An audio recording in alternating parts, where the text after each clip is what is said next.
Hello guys, কে হালচাল? সবাই ভালো আছো? আজকে নতুন ভিডিও নিয়ে এসে তোমাদের জন্য ফাটাফাটি ভিডিওটা হচ্ছে এখন বিয়ের সিজন চলছে, তাই এরকম যদি কোনো ফ্যান থাকে একটু পুরনো, সেই ফ্যানটাকে একদম বানিয়ে ফেলো একদম, মানে সবার নজর করার মতো।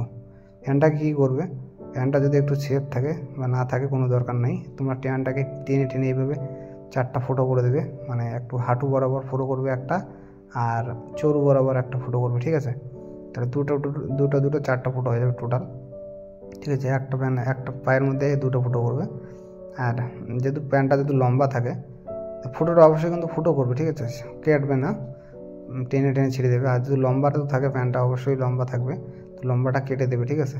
লম্বাটা কাটলে আর দারুণ সুন্দর লাগবে, আর সুন্দর করে কাটবে মাপ নিয়ে ভালো করে, নাহলে কিন্তু একটা ছোটো বড়ো হয়ে যাবে, ঠিক আছে? আর দেখো প্যান্টটা কত সুন্দর লাগছে, তাই না?